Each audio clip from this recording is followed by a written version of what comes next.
Hello tout le monde, c'est Kevin, bienvenue sur Fire Invest. Installe-toi confortablement parce que c'est ton crypto time. Aujourd'hui, on est le 28 janvier, 15 heures où je tourne cette vidéo. Notre programme, il est bien chargé. On va parler de DeepSeek, donc la révolution de l'IA qui inquiète ChatGPT, Nvidia et le marché de la tech américaine, de l'inflation, où en est-on, quel impact sur les marchés, les rendez-vous clés de la semaine à surveiller et on va analyser deux trois graphiques intéressants. Reste bien jusqu'à la fin car ces infos, elles peuvent t'aider à comprendre le marché.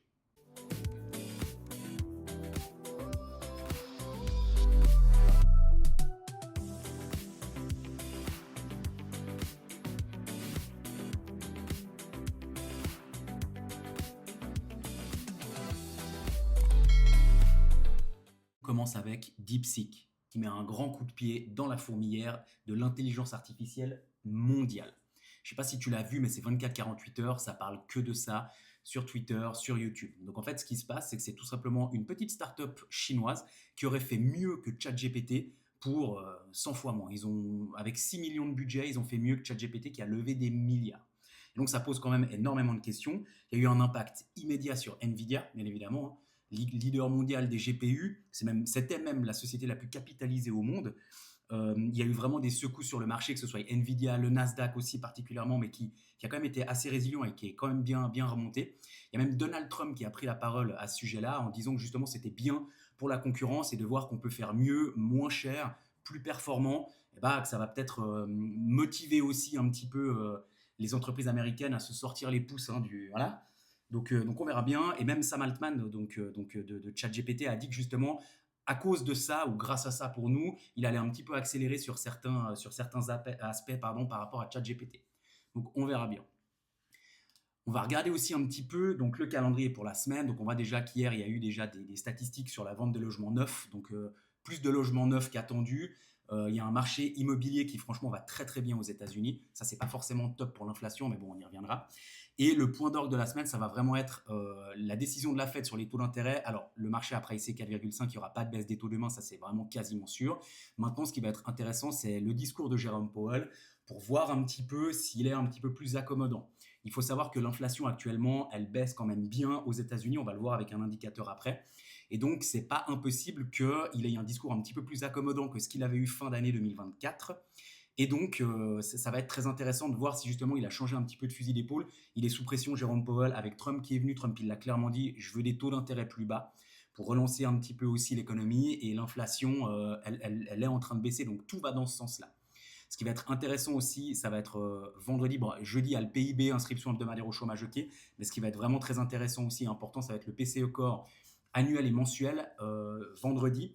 Et là, il faut bien garder en tête aussi qu'on parle des chiffres de décembre. Donc, c'est bien possible qu'on ait de nouveau des chiffres qui soient encore relativement hauts. C'est parce que malgré le fait qu'on soit fin janvier, c'est les chiffres de décembre. Et donc, il faudra attendre fin février pour avoir les vrais chiffres de janvier.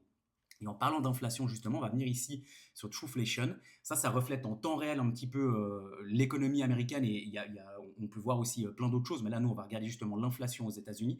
Et on voit que sur 6 mois, donc on avait vraiment eu ici un bottom à 1,68 et c'était remonté depuis les premières baisses des taux de la Fed.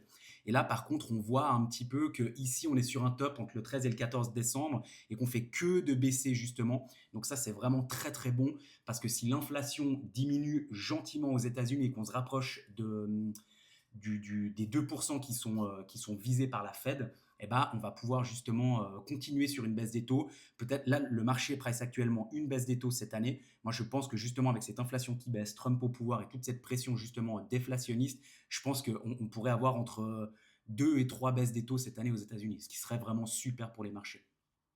On va faire un petit tour un petit peu au niveau des cryptos sur CoinMarketCap. Donc on voit ici que toutes hier, elles ont eu vraiment un dip assez profond en lien justement avec DeepSeek justement.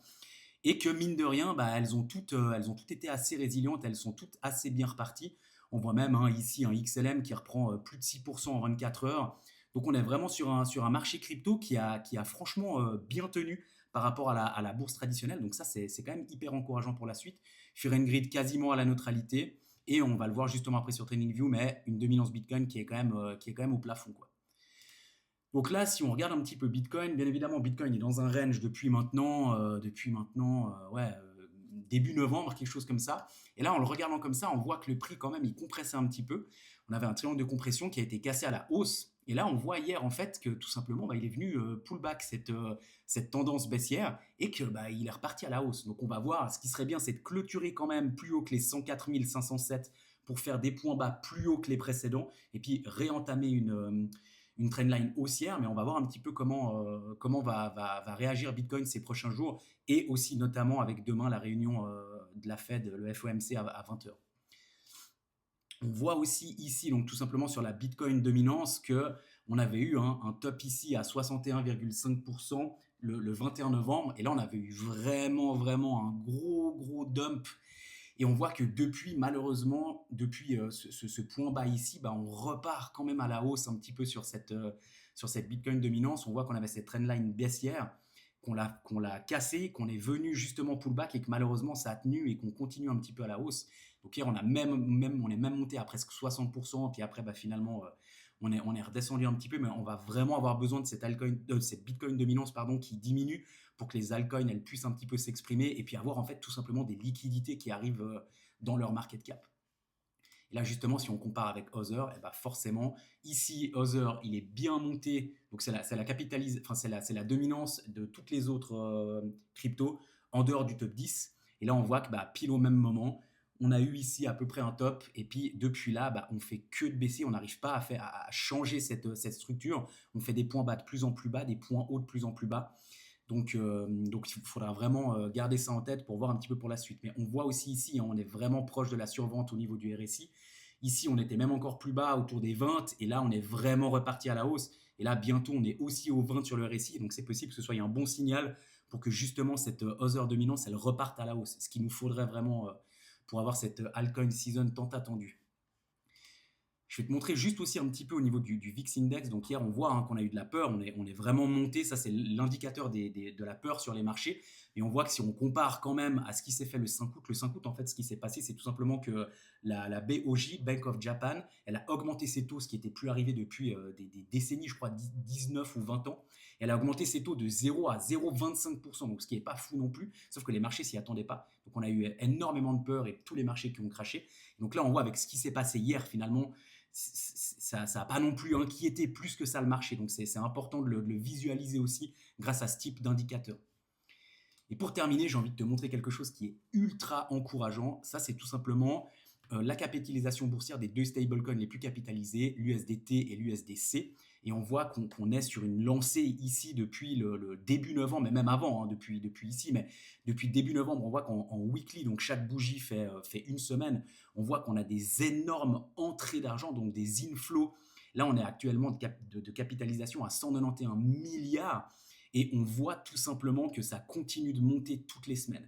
Ici, on a juste eu un tout petit calme, c'est tout simplement qu'on était durant les fêtes, marché US fermé, tout le monde qui festoyait en famille, et on voit que depuis, mais on repart vraiment à la hausse. Et ça, c'est hyper important, parce qu'on a besoin de ces liquidités qui arrivent sur les stablecoins pour que ensuite les gens ils puissent acheter leur crypto-monnaie. Donc ça, c'est vraiment un indice encourageant. On voit ici que c'est soutenu par des énormes volumes qu'on n'avait plus depuis longtemps, qu'on n'avait plus depuis ici, finalement en 2021. Donc on est vraiment sur quelque chose qui se prépare ici, et franchement, on va rester fort. Et je pense vraiment que cette altcoin season et plus globalement tout ce marché crypto dans son ensemble va connaître des belles semaines, voire des beaux mois, avec une temporalité qui commence à vraiment être alignée avec tout ce qui se passe en macroéconomie, Trump et tout ça. Ça, c'est que du positif. C'était ton Crypto Time avec Fire Invest. Si cette vidéo elle t'a plu, pense à t'abonner et à activer la cloche pour ne rien rater des prochaines analyses. Tu peux aussi me suivre sur X pour encore plus d'actu et d'analyses en temps réel. Et dis-moi en commentaire ce que tu penses de DeepSeek et de l'inflation actuelle. Et on se retrouve très vite pour un nouveau Crypto Time. N'oublie pas, agis aujourd'hui pour devenir demain.